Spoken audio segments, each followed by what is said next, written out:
Okay, um, let's begin.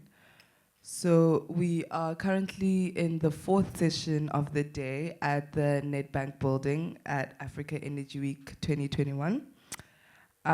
In this session, it will be a panel discussion with the title Youth in Energy. It will be hosted by our moderator, Joe Gromberg. So without further ado, I'll let Joe introduce our panelists and begin. Good afternoon, ladies and gentlemen, and welcome to our afternoon session entitled What It Takes Young People and the Energy Industry, Innovation, Opportunities and Drive. This session aims to provide young professionals with a platform to engage in sector-specific conversation and exchange innovation ideas amongst each other as well as with other industry leaders. It's an opportunity for younger players within Africa's oil and gas industry to share advice, fresh ideas, and begin to lay the foundation for a green energy economy on the continent.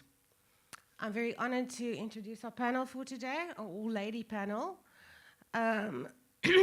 Mwanyengwa Shapwanale, Director of Communications and Stakeholder Relations, ReconAFRICA.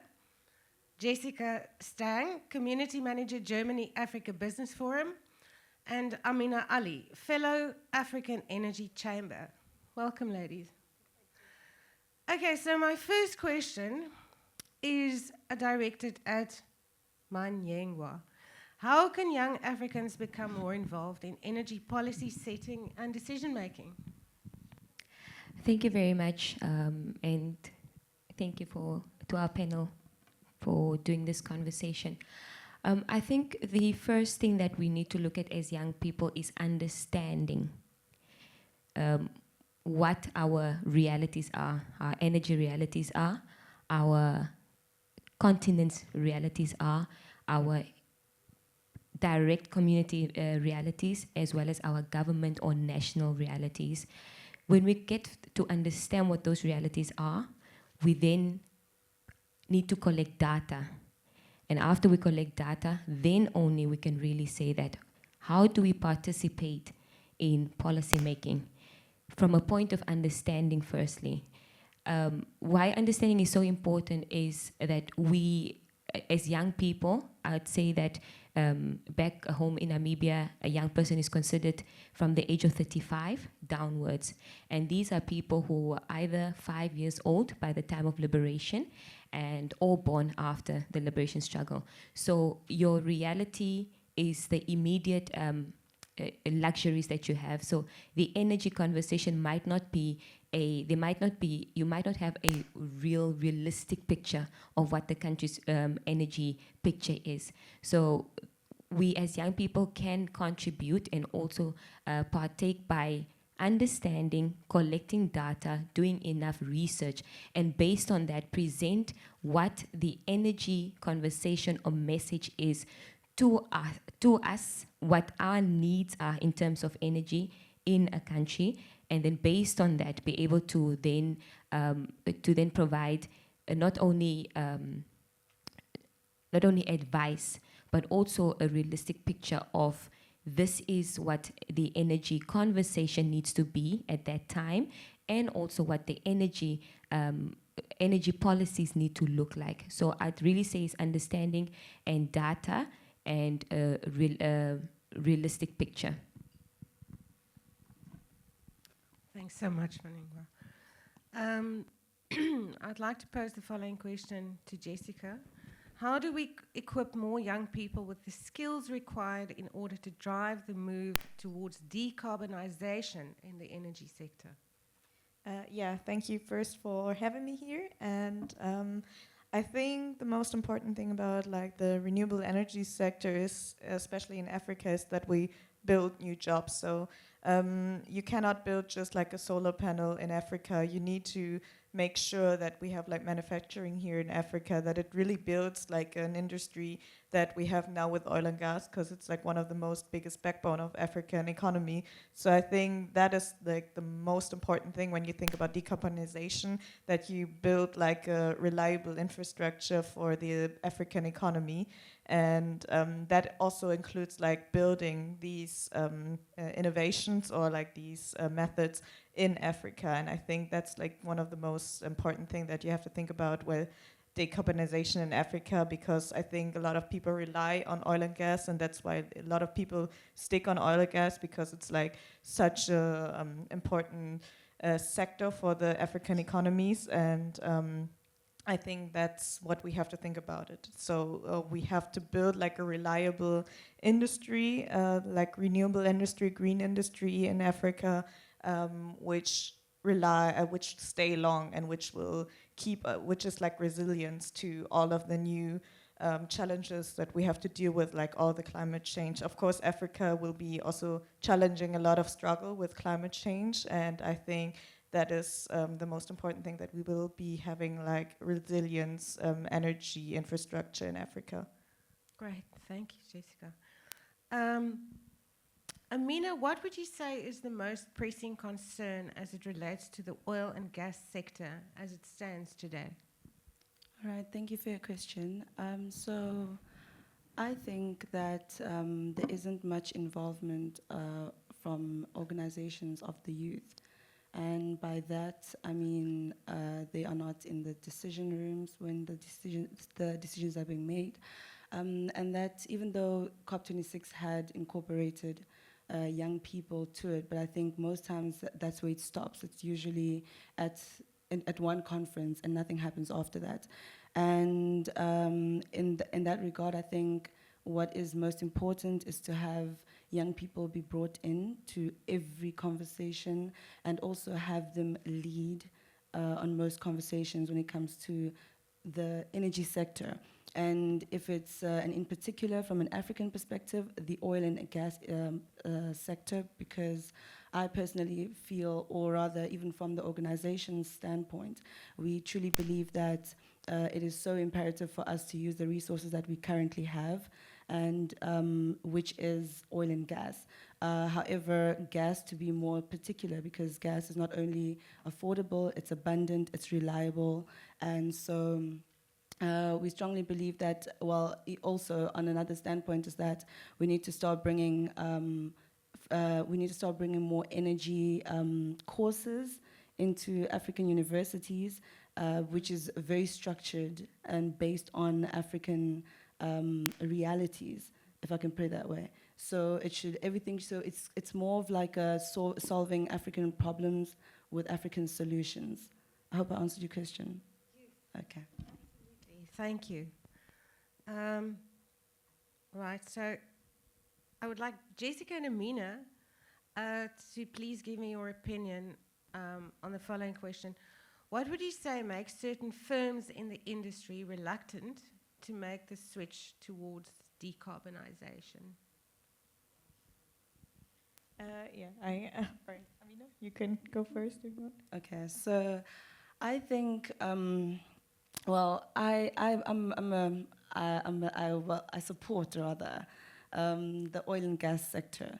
So mainly because I feel we need to be in the reality of things. I don't have a problem with green economy. I think it should be part of the transition. So it's in other words, not mutually exclusive. No, it shouldn't be that. It should be, so basically we should incorporate the green economy, but it shouldn't be something that we solely move on to. And mainly because it's our resources, and I don't believe that we need to be forced into dropping it because of another person's reality. And our reality is that we are not developed in the energy sector. South Africa is considered to be a more developed country in comparison to the rest of the continent, but we have such major energy issues. And if we are suffering on that level, you can only but imagine what other countries are going through. And so I truly believe that what we need to do is push on incorporating everything, everyone and everything. And we are going to use, and we should use gas, rather not we are, but we should use gas. And then from there, because it's a cleaner energy, it's a cleaner fuel rather. And from there, we can always put solar, we can put wind, we can put everything else, hydro. And mainly because Africa does have these resources, so why can't we use everything? And just came from a recent meeting where they put it so nicely, where someone put it so nicely that just because someone else has a headache doesn't mean we should have a headache too. Just because you are sick doesn't mean we should be sick too. So now they're making us sick in terms of you have not, you need to drop this, you need to drop that. And that shouldn't be the case. Right. Thank you. Jessica? Yeah, I agree with Amina, and I think, especially, I speak now as a European position, as a for the German side, let's say it like this, that of course it's not really thought through. So often we saw it in history that often that European wants to take like a European solution to an African continent, which you can't use. So we can't use like the European blueprint for Africa. Even within Europe, you can't use like the German energy transition to, I don't know, like Spain or something, because we're totally different countries with totally different histories. So and that's, I think, also like really important, especially for the Western Hemisphere or the Northern Hemisphere, that you think about it, that you can compare, I don't know, South Africa with Germany. So I think that's also one of the first biggest steps, that you have to look at the African narrative, and that you have to look at the African history, especially after colonization. You can compare like the African infrastructure with like European infrastructure.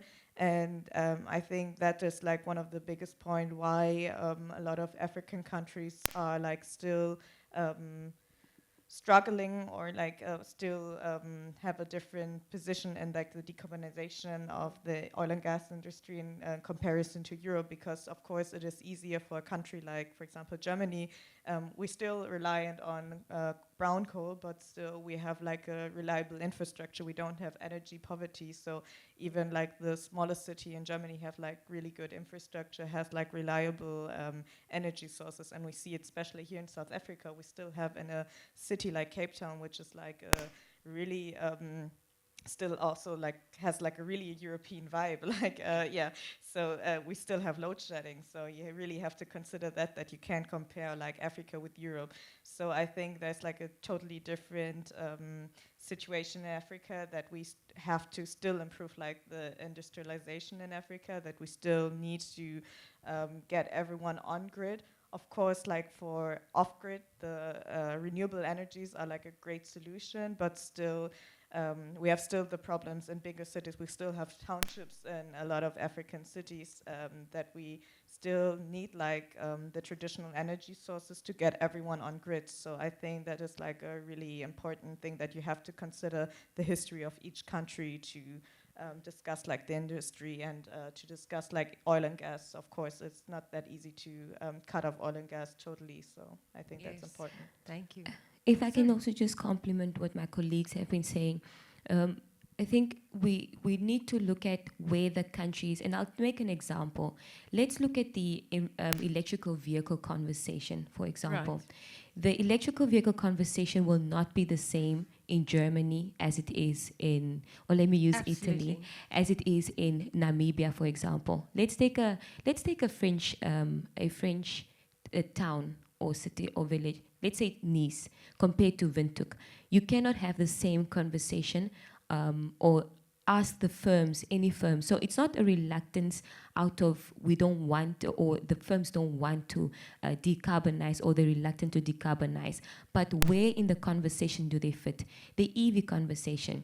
A city or a country that does not have energy poverty. For example, like my colleague said, like Jessica said, Germany, there's no energy poverty. They can enter the EV conversation easily because with the use of oil and gas, they were able to do infrastructure. This is now charger ports for electrical vehicles, batteries that you need a traditional oil and gas to manufacture. This is now when it comes to the factories. But can you have that same conversation in Windhoek, where Namibia, for example, is having the industrialization conversation. We're Right. speaking about we want to put up factories. We want to be able to manufacture our own toothpicks. We want to be able to manufacture our own solar panels. We want to have a vehicle assembly plants. But these need a natural oil and gas. This needs we need to explore and produce oil. That is the conversation that we are leading at. So when it comes to talking about decarbonization and asking the question whether why the reluctance is, we need to compare to say where in the conversation do you fit, and can we have the expectation? Can we manage the expectations? If we expect you to decarbonize at 2%, it's because this is your reality and this is where you are in the EV conversation. But let's not have the same for a town in Namibia, Right. because so there's that's a not contextual disconnect. correct.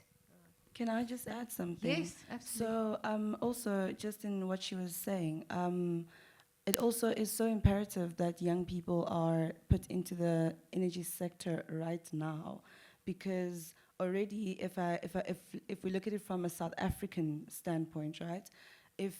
Because we basically have so much load shedding in the country, in the long run, if young people are not coming into the system, there is going to be a gap of no one coming into the energy sector, meaning that the problem that we currently have, let's say we are on level 3, we go back to level 1 because people are retiring. People are not living forever, those who are controlling the energy sector as we speak. So if they are not going to be there, who's replacing them, because there's no one coming in? And so we definitely have to look at a stronger push into having young people come into the sector, and which is why the African Energy Chamber also established the EPP program, which is the Energy Pioneer Program. So it's basically an internship program where we have young people from all backgrounds come into we're kind of trying to help them go into the energy sector, in particular companies. So what we do is we find partners, companies that can partner with the chamber, and then they facilitate an internship program for young people from universities. How are they identified? Sorry to interrupt. So it's okay. So the young people, whoever, it doesn't matter, it doesn't have to be young, you can also be old, but who wants to come into the energy sector, there is a platform that we have online where you can apply, and then we go through the process of selecting who should go to which company, and we're also emphasizing for it to be a paid internship, because most times I think it's a problem across the world where people tend to exploit young people when it comes to their working hours. I mean, if you look at someone who comes from a disadvantaged background, they come in, if they want to come and work or they want to intern, they don't necessarily have transport money to get to work. They don't have lunch money to help themselves. And so that's something that that's basically everything that we've tried to look at to try and cover. So the program will be beginning soon. And that's also something that we also wanted to, shed a light on at this conference, that we have this going on. And of course, if anyone wants more details, we have pamphlets at the African Energy Chamber stand, the booth at the marquee. So if anyone needs more information, you can just come there. And yeah. Great, thank you. Jessica, how do we give incentives to firms to invest financially in the green revolution? So I think of course, like if you look at foreign direct investments, a lot of them, especially from Germany, are into renewable energy and also like focusing on off-grid energy. And but I think which is important for like the receiving countries is to build like a reliable infrastructure, so companies are like really want to invest into these economies. So I think also it is important to include everyone, to include like local content. And also, I mean, we are all now an all-women panel, but still it's not usual for the energy sector that women are involved, especially like in leading positions. So I think it's also important that that these investments, to show foreign investments that it will be successful, that you can show that it will be like a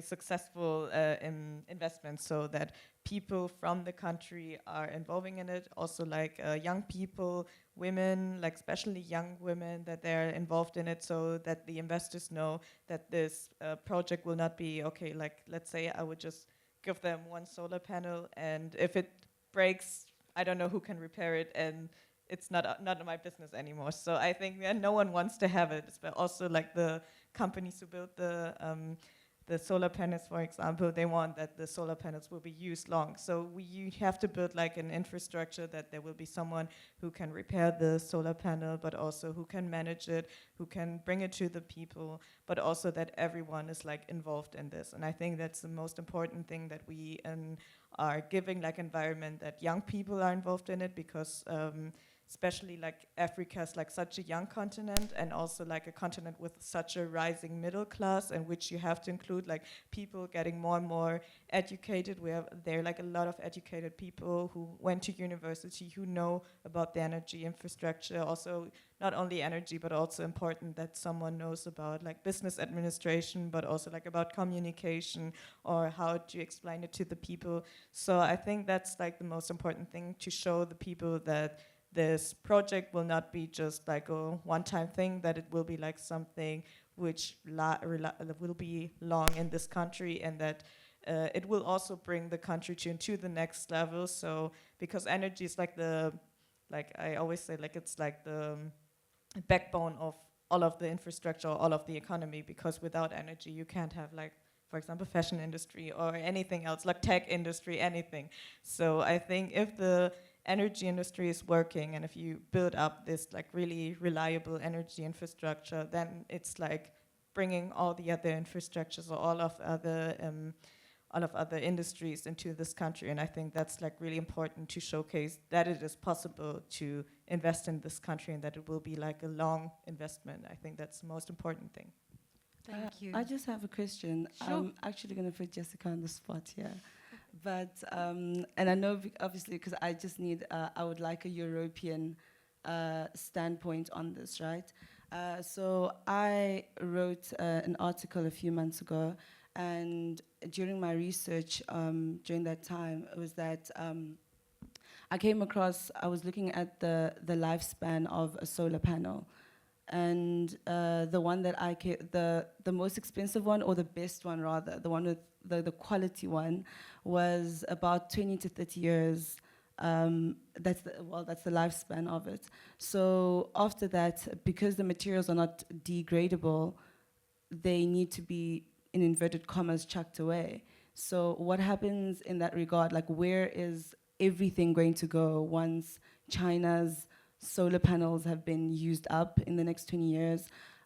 Once Germany's solar panels have been used up, I don't have a problem with solar panels, but what is going to happen? What do you think should happen? What do you think is going to happen? Because from where I stand, from the outside looking in, I feel like this is solar panels are more of a short-term solution than a long-term solution. What happens to, everything that happens? It's like a cell phone. A cell phone is not degradable. Once it's used, once it breaks, you can't do anything about it anymore. So what happens? What do you think is the best solution? Yeah, I totally agree. I think, especially in Europe, there's like this big problem of so-called like greenwashing, that you see, as you said, like the solar panels seem like on the first look like a really great solution, and you just use renewable, like the sun is there, we use it, and that's it. Of course, no one is discussing, for example, where all the materials for the solar panels coming. Of course, like for example, I'm Congolese, half Congolese myself, so I know how what's going on in the world, like where all the materials are coming from. So of course also like fair trade, is a solar panel fair trade or not? It's also like one of the big questions. And I think the most important thing that we all need to focus on, I think it's not only a European problem, it's like a worldwide problem, that we need to focus on also like making the technology better, that we have like better capacity, that we, for example, can keep like all the technology, that it's longer lasting, because yeah, as you said, it's like just we keep like the next 20 years with it, even if we put everyone, for example, in Germany we had like a big financial support by the government, that everyone who buys like a solar panel for their own house, that they get like financial substitutions.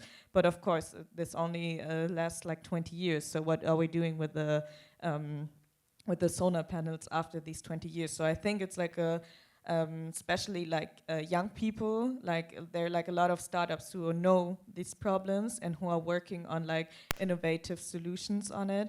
And I think especially now we're on this youth and energy panel, that I think it's like especially our time that we getting adaptive of these problems, and that we find solutions, for example, how to reuse these stuff, because we saw it like in other industries, especially like in the creative industries, that there's like so much about these waste problem, that we use, how can we use waste again? And I think that's like one of the most important thing, that we not only focus, especially in Europe, not only focus on how we get everything on grid, but also how do we keep everything on grid, and also how do we keep this energy like working. So I totally agree with you that you also have to think about it, that you not only think about renewable energy, how this renewable energy is getting done, and also how long it's lasting. That's of course like an important step in this discussion. Okay, so to answer Amina's question, no one knows yet. Basically. That's true. There's also an aspect that we're not really addressing in this whole transition conversation. And it was really good to hear from the speakers yesterday.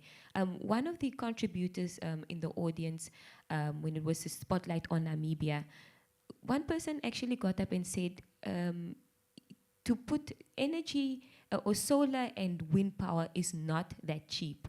Yes, the wind is there for free, the sun is there for free, but the solar panel itself, not just the production of the solar panel, the installation, the maintenance, the fact that you depending on, you have to save this, so the battery, that whole system. The carbon footprint, for instance, when you create electric car, for correct, instance, the process of creating correct, that and product. That's the conversation that we're not really having.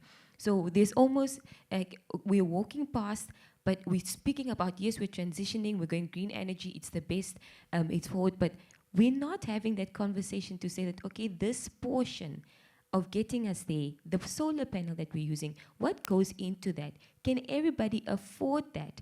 And also after, if you can now afford it, like Jessica said and Amina said, 20 years later, after, can we afford to get rid of, to dispose of this?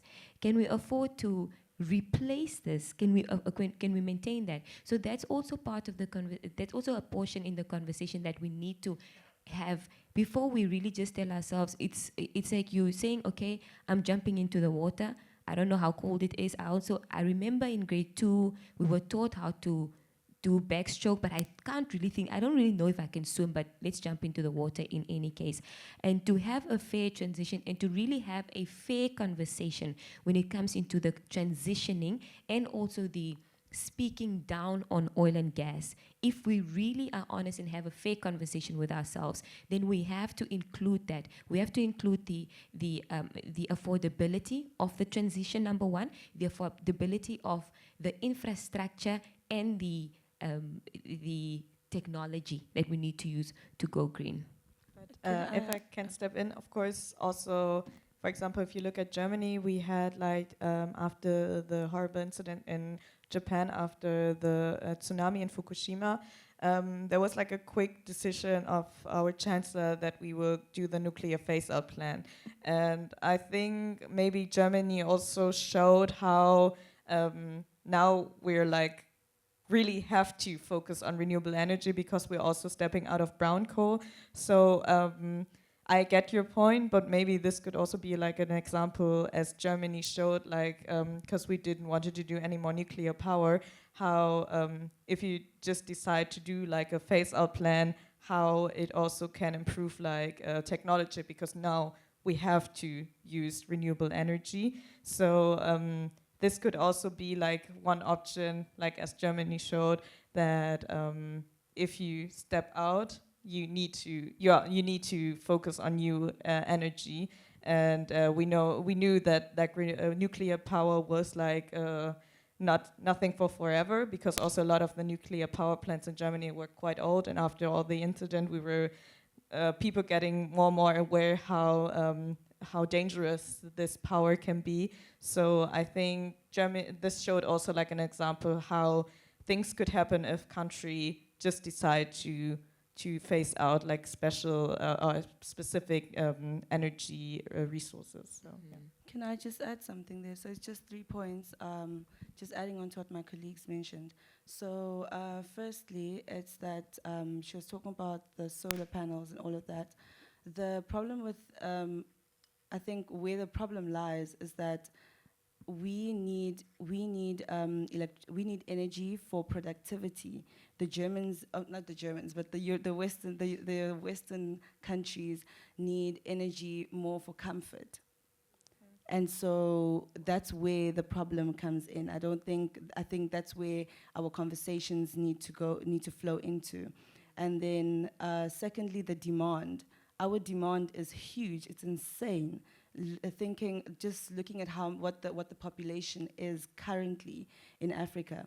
I stand to be corrected, could be about 1.2 billion, and in the next 10 years could go up to like 2.7 billion.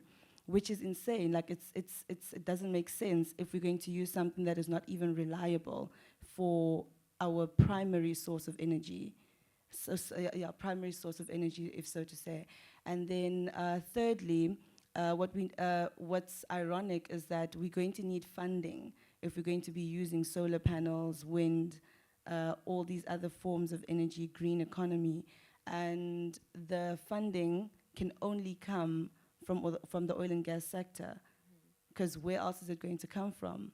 And if not, then that means it has to come from our agriculture. But then if you're going to be using solar panels and disposing it into the ground, and I mean, most of African countries have arable land. So if you're going to be disposing our, the non-degradable material into the ground, in the long run, we can't get food. And again, we sit in a problem, if anything, probably a worse problem than what we currently have.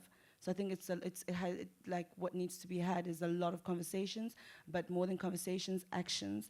And the actions should be led by young people, because, I mean, as much as they always say that the young people are the future, they're actually the past, because we need to get moving. We need to bring them into everything, bring them into yesterday, today, and tomorrow's conversations. Yeah. And Amina said something that, and I think it's such a strong statement. It's luxury. It's a luxury target versus a realistic target. There was another statistic that was also highlighted, where you said that a house, I can't remember if it was Switzerland, it was a Western country, a house that boils its water kettle 3 times, uses electricity that a family in an African country, I'll lie if I say Kenya, but that uses in a whole year. So that a luxury target versus a realistic target. That again also is something that needs to enter the conversation.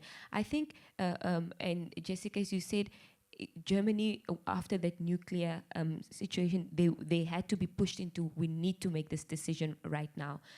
I don't think there's any African country or entity or institution that does not want to not contribute to climate change, or not want to make sure that they don't have greenhouse gas emissions that are damaging, or that they're able to manage it. In in my company, for example, we're oil and gas. We're currently in our exploration stage in Namibia, and we've already talking about researching and finding out how we can carbon neutral. What can we do to be carbon neutral? Does that mean that we do the deforestation if we remove one tree, we plant 5 trees? We're only in exploration stage, so the will is there. The will is there, and I think with each and every country, institution, everybody wants to decarbonize. Everybody wants to do their best to not contribute too much carbon in the atmosphere. But it's the realistic target versus the luxury target. Can someone in Sweden say that, no, I'm not going to use electricity. I'm going to give up my car, and I'm not going to buy a car. But you can get onto a tram or a train and go from here to a town that's 500 kilometers away. You can't do that in Namibia. You have to get onto public transportation or into a car. So, yeah. Okay, great. Thank you, ladies. How do we ensure that the transition towards a green economy does not leave anyone behind? In other words, it's inclusive. So I will give that to the panel. Anyone who has any specific thoughts? I think, so if I can start, I think Absolutely. it is important that we include like everyone in this sector. As I mentioned before, it's like quite a male-dominated sector, so I think it's important to include women, especially now more women are getting educated, has in higher education, also are more involved into like former male-dominated like subjects in university. It's not that uncommon anymore that a woman will study engineering or something similar. So I think that is like the most important, that we start to include everyone into this sector, but as well that we include like the manufacturing sector, and that we build like a reliable green energy sector, as like the oil and gas sector showed before, that you use local content. So that a lot of people from each country will benefit from it. So because it doesn't make sense if, for example, a German company will come build a solar panel, have their own people building it, and then it has maybe energy for some people, but still it isn't really beneficial to the country itself. So. Yes, I think you can answer it threefold. It's in policy, in the actual transition itself, and just like Jessica said, make sure that people are included in the decision making. People are included in just the plan, but then also when it comes to the actual transition itself. I think when it comes to, I'll say that to make sure nobody gets left behind, I'll say in an African perspective, let the African family or the African average Joe not be left behind. And that again comes back to the targets that are set out there. If you're going to say that, no, I can say this now, if I myself as an African and Namibian citizen has to say, by 2030, I will reduce my contribution to or decarbonize, better my decarbonization. Does this mean that I'm going to stop driving my car? Impossible. Does this mean that when I go to the village, I'll stop cooking at an outside fire? Impossible. But we can make sure that nobody's left behind by making decisions and setting targets based on the realities, and going down and actually not imposing targets and decisions onto nations and to people's realities, because you look at the person, the community, the nation, the country, the continent, not imposing based on an overall umbrella reality or fact, but looking at what is the reality of this person, what is the reality of this country, what is the reality of this continent, and based on that, how then do we say that, okay, these targets make sense to your reality, therefore you need to sign or you need to commit yourself to this target, or this target does not make sense to you. So let's look at it, let's adjust it, and then let's put that to your reality. So that's the making sure that nobody's left behind. Not that nobody will have access to the green energy, but more to look at, or to the transition, but more to look at whose reality is not left behind, who is not left in the dark to say that, oh, you don't want to transition, or you want to continue contributing to climate change. Let nobody be left behind in the decision making, the target setting, and the realistic approach to transitioning. Okay, so for me, I do agree with what my colleague said, but I'd just like to take it down to like the nitty-gritty detail of no one left behind. And by that, I feel like it should, like by no one, it should also include like someone's grandmother in the village.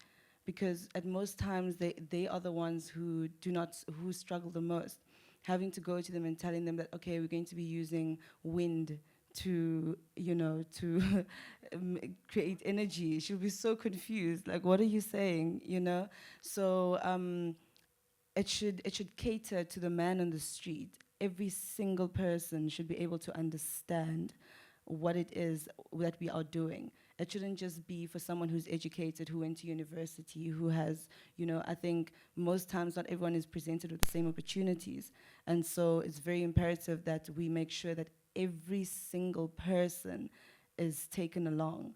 And just looking at it from a continental standpoint, you look at it from, like most countries tend to worry about being sanctioned by the European world because of not wanting to join in on the transition. But what they forget is that we make up so much of the world just as a continent, and us alone will be fine. Not to say that we will be fine, but we would be okay, because if we are to empower every single person, and every single person, they would have the power to keep the economy going, to have everything moving. I think where the gap is that we haven't empowered everyone. So there's only a certain few people who can actually not necessarily support the economy, but who understand where they need to support. And by that, it means that we need to then look, I feel like that's the reason why we run to export our resources, because we feel like, oh, they understand it better. They will do better with it. But then we forget that actually, the people that we want there, we actually have here, and if we empower them, we sorted. Yeah. So yeah, that's just my standpoint on that. Great. Thank you. Okay, so my last question is also for the whole panel. I see we're still in time, so to what extent are young people perhaps idealistic about sustainable and affordable renewable energy sources, and how do we in the industry create realistic expectations without bursting their bubble? So this actually leads on to some of the points you've all three touched on a bit earlier. Jessica. Yeah, so from a European perspective, I would say, of course, we had like now these big Fridays for Future protests. Of course, they were worldwide, but still predominantly in Europe.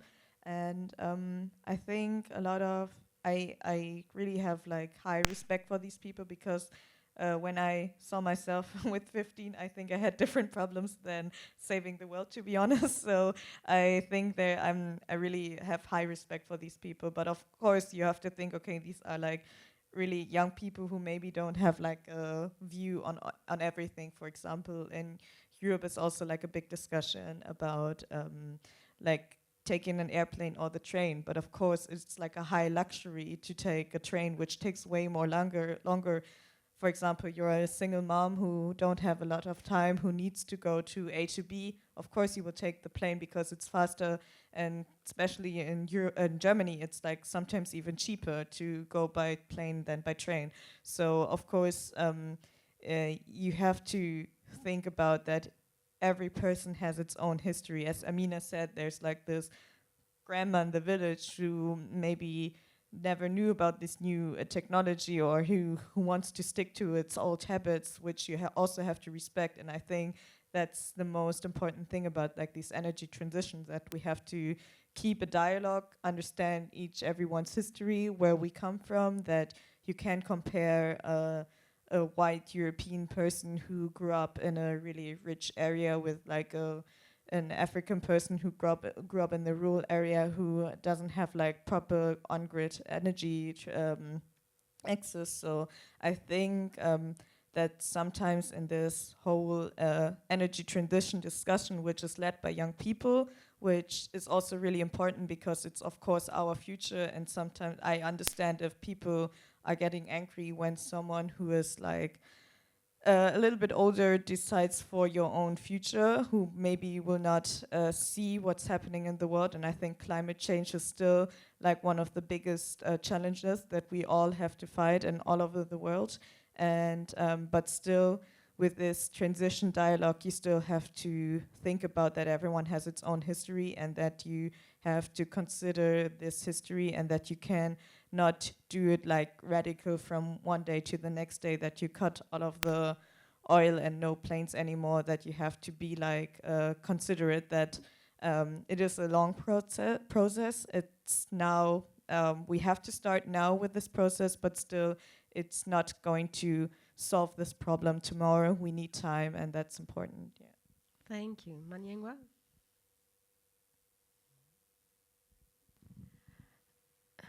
Yes. I think even from a person who, even from people who are closer to the realities, again, I'll take it from an African perspective, the closer to the realities of energy poverty. Being in a setting where you didn't really experience that, or you don't really experience that, we are somewhat idealistic to a certain extent, and it's to get the data, to get the research, to understand, and then be able to, where we find ourselves in areas of leadership or decision making, being able to take that reality, that data, and based on that, make decisions or inform advice to those who are decision makers or who are policy makers, and just really understand. We don't. It's going to a village and then having someone drink a cold Coca-Cola, and then you ask them, why would you drink a cold Coca-Cola? But they are fine because that's all they know, because they've never ever had a fridge, and it's to you not even touching water from the tap because it's warm, to someone who's used to drinking that because the fridge is so foreign to them. So it's just to really get in touch with the realities, collect the data, know the data, have the research, and then being able to, in the positions that you are, inform those around you, and also just influence that based on the realities, and then from that make decisions and contribute to policy change, contribute to the message that's out there, contribute to setting what the realities on the ground, telling that to the rest of the world. Great, thank you. Amina? Could you please repeat your question for me again? Oh, yes, sorry. To what extent are young people idealistic about sustainable and affordable renewable energy sources, and how do we create realistic expectations without bursting their bubble, their idealistic sort of bubble? Okay, so the way I would answer that is that, like most things, I think it's energy transition is a lot like religion, that people are jumping onto something that they haven't, experienced themselves. I'm a believer, and usually they say that you need to experience God yourself, to have that personal experience. And it's the same thing with everything else. Like, you need to actually go through something to truly understand it. Don't just jump onto people's ideas and sayings and. So I think that's where a lot of young people are also going wrong. They're not necessarily putting in the time to investigate, to break down the the ideas that have been thrown upon them, because now it's like when you are in school, if your teacher tells you to jump, you won't necessarily want to do something else. That's all you're going to do. And it's the same way where when we, like in high school as well, you sort of maneuver, like, you're pushed into certain directions that they want you, or in the way that they want you to think. And it's only very few that go out into the world and, read up more on their own things that, want to. It's an emotive issue for them. Yes, so I think personally, that's where I feel could be or is where the problem lies. And what people need to start doing is actually, opening themselves up more in terms of reading more, truly understanding what's happening, not just believing everything, because those things can be very deceiving. And it's always about your perspective and how you truly experience it. And that's where I feel that's where most people have gone wrong, and this is the time to make it right. So it's just really about, integrating it yourself. Thank you. Thank you so much, ladies. Okay, we are 2 minutes to our time, but I'll allow some questions from the audience if anyone has any questions for the panel.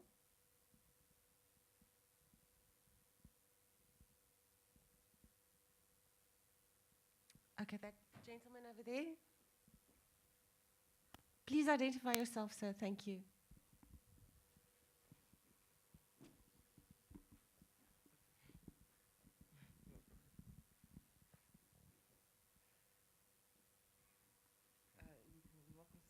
Sure, okay. Well, hello. Didn't expect to be on the podium, but thanks very much. It's really great to see so many women in a forum like this, so that's great to see. I'm Richard Van den Brand from Total Energies, Exploration Manager. I wanted to say it's been really exciting to hear the opinions you've been expressing about and the situations, the positions you've been expressing, and I wonder if you think those are representative of generally Africans of our generation. For me, I'm hearing a lot of voices coming from Europe, and it sounds like a very familiar thing of well-meaning people trying to impose ideas upon developing nations. Personally, I'm a bit tired of that, and I'm sure it must be even more so for people in Africa. And I wonder how you think that we, or the Africans, can change that and get your opinions and your positions and your needs better represented in places like COP, places where these kinds of things are being discussed. So, thank you. Should I take more questions first, or should we get an answer?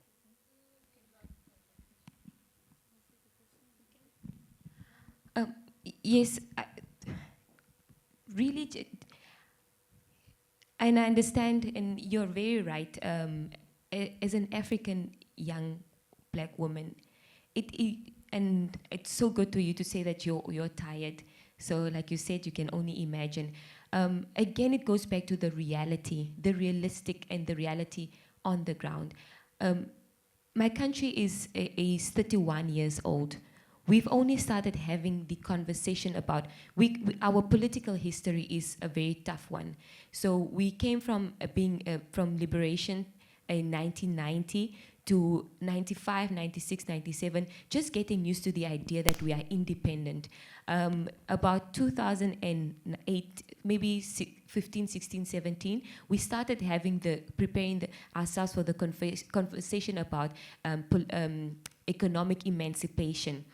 How do you emancipate a country economically without industrialization? Because where you can buy, and I'll use the idea of a toothpick again, where you buy a toothpick for $3 Namibian from the outside because you're importing it, you're paying for the product, you're importing it, you're transporting it, and compared to where you can manufacture it for 30 cents. To manufacture it, we're having the industrialization conversation, you need oil and gas. We have God-given hydrocarbons under our ground, hopefully.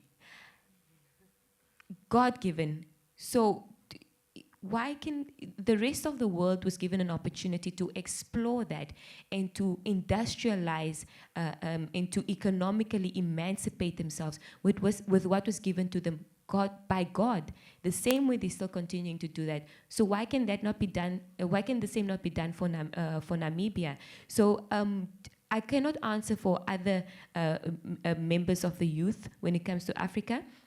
I can't answer for other Namibians, but I can safely say that for the circles that I find myself in, for the conversations that we have, and for myself as a Namibian there's currently exploration happening in my country, I want to know what's under the ground.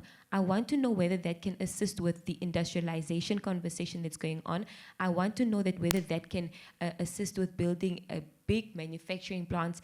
I want to know that whether there's something that can help with us becoming a leader a hub when it comes to manufacturing. I want to know whether this economic emancipation, we've been emancipated politically. I want to know that whether that there is something there, they're saying there's something there, and for that to be found, and whether that can contribute to us being economically emancipated. I think as an African person, as a Namibian person, I don't only have the right, I think that it's owed to me because it's given to me by God. So my country should be able to explore that the same way any other country was able to, and any other country was able to emancipate themselves economically with their natural resources.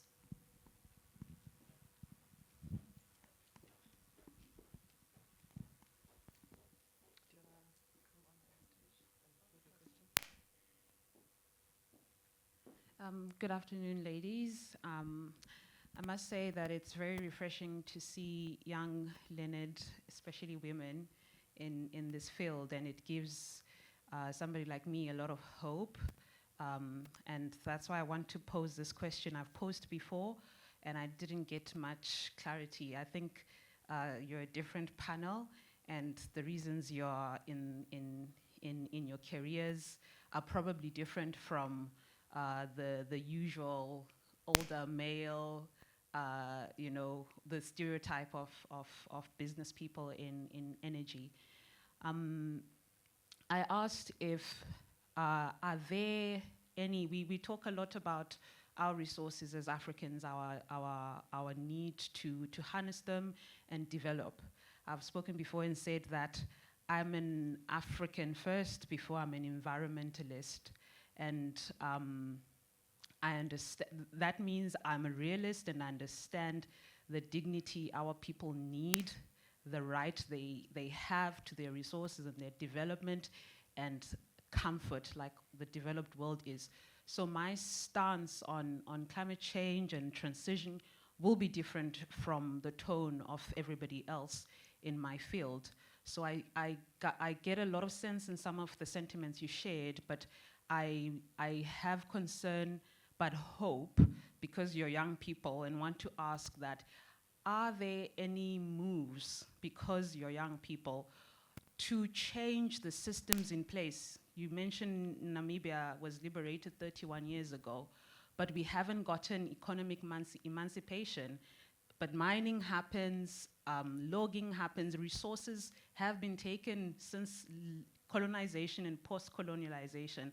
How are young people in energy right now trying to change and adapt the system so that it really works for our people, and that the continuation of resource exploration and exploitation actually serves the African in the village?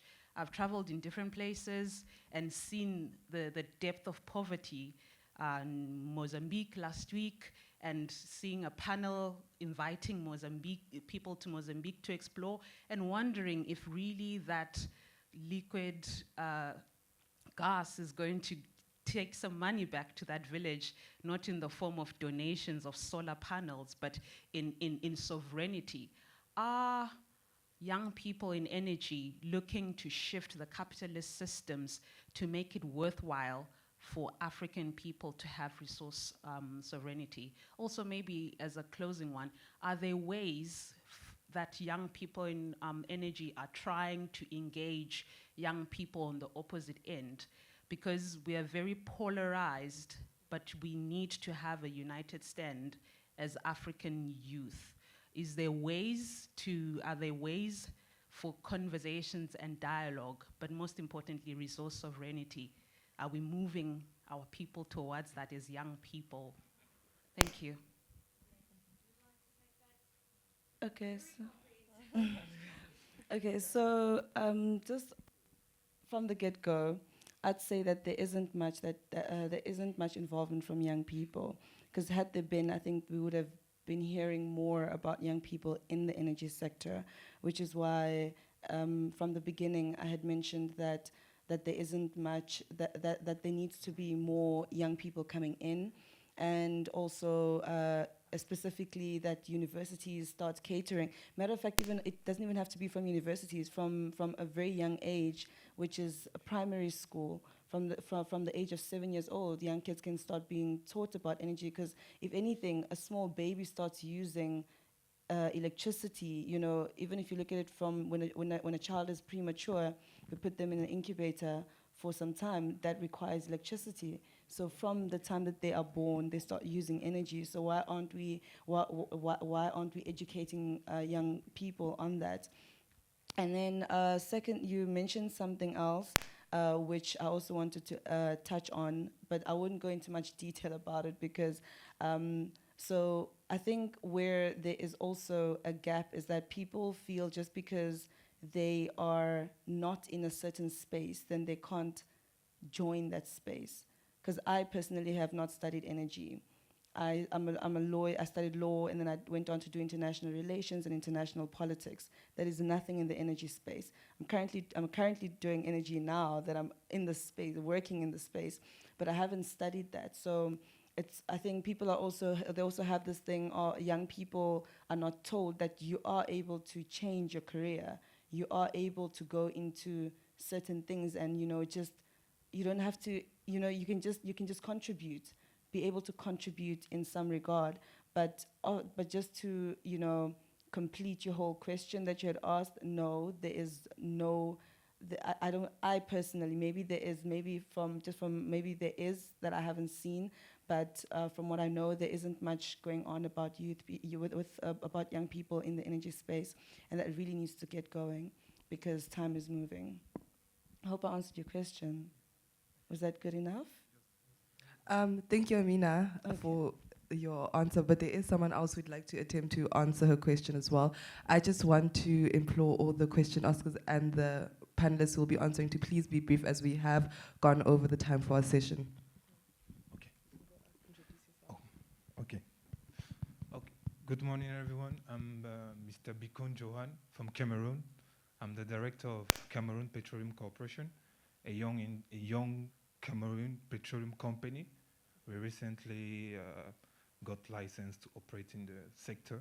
So to what she said, I just want to add what we have to do as youth to solve the problem. For example, my company has the consultant part. In the consultant part, we have a professional person, like a professor, that help us. We, the youth, all the consultants are youth, like PhD candidates and all of them. They are from 25, from 27 downwards. So us, the youths, what we have to do in the energy sector is, as I finish studying, we have to gather ourselves, and that's the main problem in Africa, the gathering part. We gather ourselves, and together we form one group, and we can easily share the knowledge that we have to other people, because that's what we do. Sometimes we do online formation for people that sorry, I'm a francophone, I speak French, so my English is not really that the best. So what I was saying is, we have created this environment. We have an association where young petroleum engineer can integrate through my company, and we share the knowledge to people that don't know. And the fact that most people criticize the energy sector nowadays, it's very critical. That's the wrong information to share to others, because they will tell you to use the renewable energy. For example, do you know that the charcoal that you use to produce the electricity, the electricity you use to charge your car, we use coal to produce the electricity. So we just need to be, how can I say that? We just need to educate ourselves. And for the youth, we need to be united. Because as I came here, I'm telling people I'm a young director of this company. They are impressed. We have this stereotype mind of we can't go there. We can't reach there. So I'm terribly sorry to interrupt you. We have Okay. gone over our time, so Okay, thank I'd you like very to much. just So, thank you.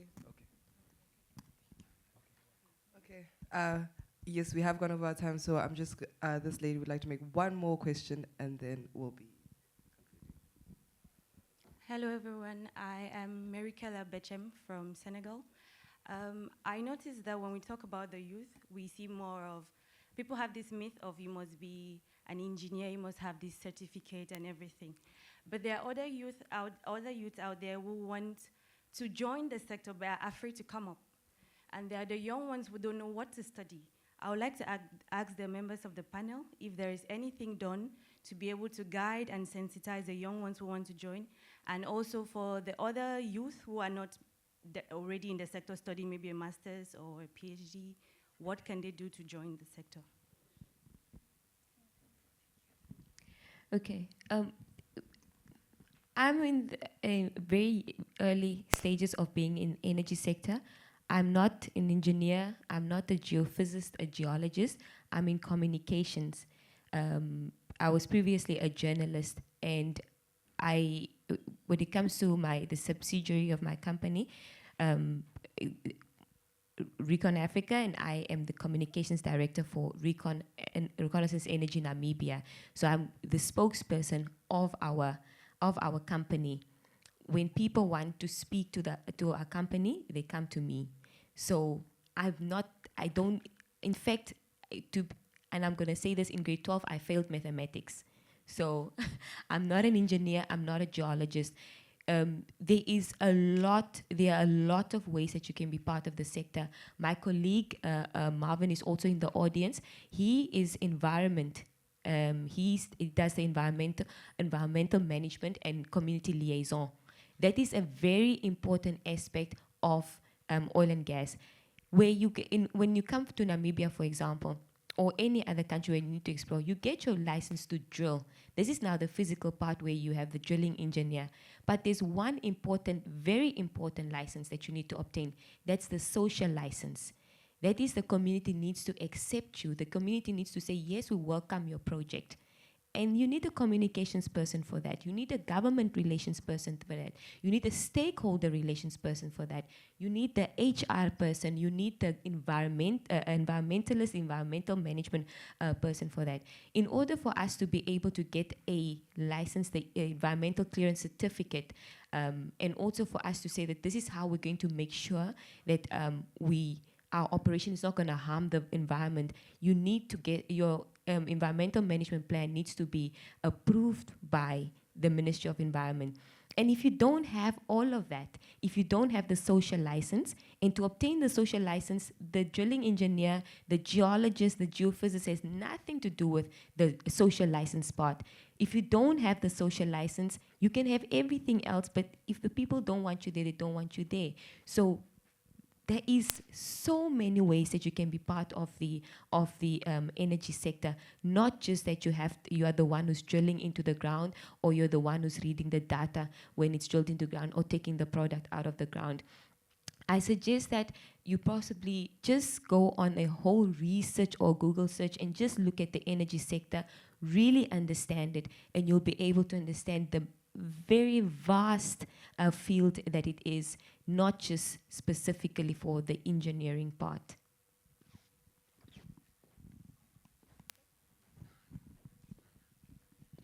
Ladies and gentlemen, please join me in thanking our exceptional panel for their wonderful insights and sharing it with us today. And that brings our session to a close. Thank you very much. Thank you so much, Joe. Thank you so much to our lovely panelists. This really was an interesting session, and the interaction was really amazing to witness. I hope a lot of young people in the room are feeling empowered and inspired in terms of just getting their foot in the door and going straight forward as it relates to just entering the industry. So, ladies and gentlemen, we have run over our session, even though we were like 2 minutes ahead, and then, we just got too into it. So, the last session of the day is supposed to begin now at 4 o'clock. I'm going to ask all speakers, presenters, and moderators that may be in the room to please make their way down to the stage, and we will try not to waste any time and get straight into the next session. Thank you.